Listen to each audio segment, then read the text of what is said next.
नमस्कार। माली समाचार हिंदी में आपका स्वागत है। मैं दिनेश माली। 5 राज्यों में क्या चुनावी इरोड़िया बनेगी सत्ता में वापसी की चाबी? आइए जानते हैं विस्तार से।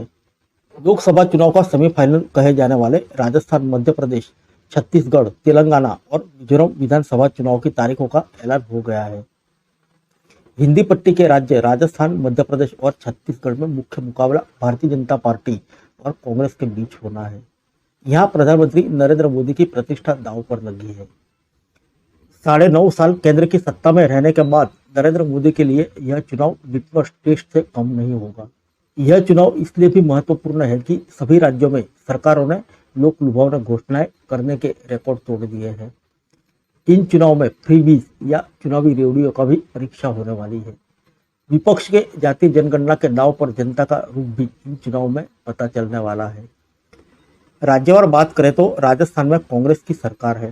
मुख्यमंत्री अशोक गहलोत पिछले 5 साल से अपनी कुर्सी को बचाते आ रहे हैं। 5 साल में कई ऐसे अवसर आए जब लगा कि गहलोत की सरकार गिर जाएगी। वर्ष 2020 में ठीक कोरोना के बीच कांग्रेस में बगावत हो गई थी। राजनीति के जादूगर अशोक गहलोत की सूझबूझ से सरकार तो बच गई, लेकिन मुख्यमंत्री निर्दलीय विधायकों पर आश्रित होकर रह गए। उसी का नतीजा था कि मुख्यमंत्री गवर्नर से ज्यादा विधायकों को खुश करने में जुटे रहे। चुनाव से ठीक 6 माह पहले गहलोत ने लोक लुभाव घोषणा की झंडी लगा दी। बिजली बिल माफी से लेकर मुफ्त मोबाइल फोन बांटने तक शायद ही कोई सेक्टर होगा जिसके लिए गहलोत ने घोषणाएं न की हो। 33 से बढ़ाकर 53 जिले तक कर दिए। जाति के आधार पर बोर्ड बना दिए गए। गहलोत जहां अपनी जन कल्याणकारी योजना के दम पर सत्ता में वापसी का दम भर रहे हैं, वहीं भारतीय जनता पार्टी भ्रष्टाचार, कानून व्यवस्था, पेपर लीक, तुष्टीकरण जैसे मुद्दे को आधार बना रही है। हालांकि भारतीय जनता पार्टी की राज्य की इकाई में आपसी प्रतिद्वंद्विता के चलते चुनाव नरेंद्र मोदी के चेहरे पर लड़ा जा रहा है। रोचक बात यह है कि राजस्थान से कांग्रेस का गांधी परिवार नदारद है। चुनाव गहलोत बनाम मोदी बन गया है। पिछली बार कांग्रेस को सत्ता तक लाने वाले सचिन पायलट मौन है, तो भारतीय जनता पार्टी के स्टार नेता और पूर्व मुख्यमंत्री वसुंधरा राजे को पार्टी ने दरकिनार कर दिया है। राजस्थान में पिछले 3 दशकों से हर 5 साल में सत्ता बदलती आ रही है। 3 दिसंबर को पता चलेगा कि रिवाज बदलेगा या नहीं। मध्य प्रदेश में 2018 में भारतीय जनता पार्टी की कांग्रेस से चंद सीटों कम रह गई। कांग्रेस ने ज्योतिरादित्य सिंधिया की जगह अनुभवी कमलनाथ को सत्ता की बागडोर सौंप दी, लेकिन सिंधिया की बगावत के चलते भारतीय जनता पार्टी पुनः सत्ता में आई। शिवराज सिंह चौहान फिर मुख्यमंत्री बने, लेकिन मध्य प्रदेश में मुख्यमंत्री बदलने के कयास चलते रहे।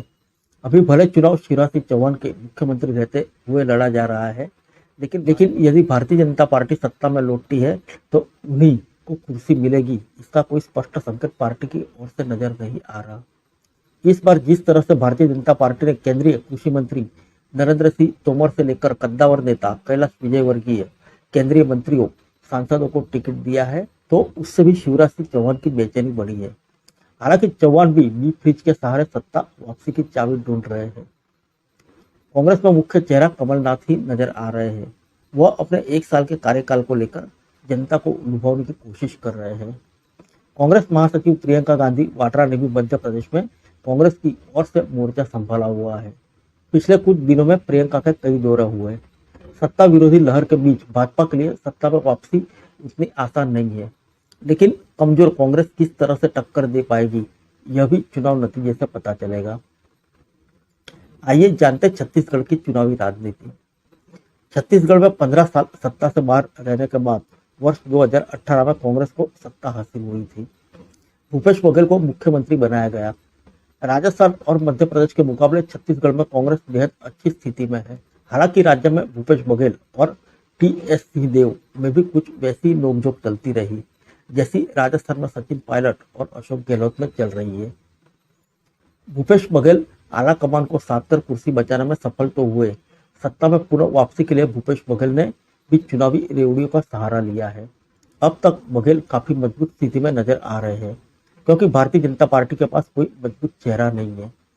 पूर्व मुख्यमंत्री रमन सिंह पिछले 5 साल से ज्यादा सक्रिय नहीं रहे। यही कारण है कि यहाँ भी भारतीय जनता पार्टी को प्रधानमंत्री नरेंद्र मोदी का सहारा है।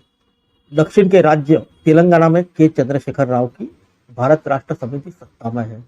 राव 2 बार से सत्ता में बने हुए हैं।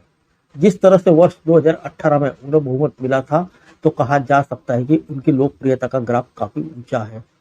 हालांकि राव भी सरकार विरोधी लहर का सामना कर रहे हैं। उन्हें कांग्रेस के साथ भारतीय जनता पार्टी से भी चुनौती मिल रही है। उपचुनाव में भारतीय जनता पार्टी ने जिस तरह से प्रदर्शन किया, तो लग रहा है कि वो यहाँ तीसरी ताकत बन रही है। के चंद्रशेखर राव ने भी कोई ऐसा अवसर नहीं छोड़ा जहां उन्होंने मुफ्त की घोषणाएं न की हो। खासकर अल्पसंख्यकों को लेकर उनकी योजनाओं को भारतीय जनता पार्टी ने निशाने पर लिया है। तेलंगाना में निश्चित रूप से त्रिकोणीय मुकाबला रहने वाला है। चंद्रशेखर राव की बीआरएस, कांग्रेस और भारतीय जनता पार्टी एक दूसरे के मुकाबला करते नजर आएंगे। वहीं मिजोरम में मिजो नेशनल फ्रंट की सरकार है और उसने वर्ष 2018 में 40 सीट वाली विधानसभा में 26 सीटें जीती थी। यहाँ पर मुख्य रूप से मुकाबला मिजो नेशनल फ्रंट और जोरम पीपल्स मूवमेंट के बीच है। राष्ट्रीय पार्टियां यहाँ अपनी जमीन नहीं तैयार कर सकी है। जहां तक तीसरे मोर्चा या अन्य दलों की बात है, तो वो अभी कहीं नहीं नजर आ रहे हैं। राजस्थान, मध्य प्रदेश और छत्तीसगढ़ में आम आदमी पार्टी ने कुछ महीने पहले ही जोर शोर से प्रचार किया था, लेकिन उनके प्रचार की गति धीमी पड़ चुकी है। राजस्थान में हनुमान बेनीवाल की राष्ट्रीय लोकतांत्रिक पार्टी कुछ सीटों को प्रभावित कर सकती है। हालांकि वह भाजपा और कांग्रेस का मुकाबला कर पाएगी, यह कहना मुश्किल है। भारतीय ट्राइबल पार्टी राजस्थान और मध्य प्रदेश की कुछ सीटों पर प्रभाव डाल सकती है। कुछ यही स्थिति बहुजन समाज पार्टी की भी है। राजस्थान और मध्य प्रदेश के उत्तर प्रदेश से लगते इलाके में बहुजन समाज पार्टी का प्रभाव है। इन चुनाव में नवगठित इंडिया गठबंधन का भी टेस्ट होना बाकी है। यह देखना होगा कि लोकसभा से 5 महीने पहले हो रहे 5 राज्यों के विधानसभा चुनाव में यह गठबंधन एकजुट रहता है या नहीं। यदि आपसी प्रतिद्वंदता को छोड़कर इंडिया गठबंधन के दल 5 राज्यों में एकजुट हो जाए, तो भारतीय जनता पार्टी को वर्ष 2024 में बड़ी चुनौती दे सकते हैं। फिर मिलेंगे अगले बुलेटिन में अन्य किसी खबर के साथ। तब तक के लिए इजाजत दीजिए। नमस्कार।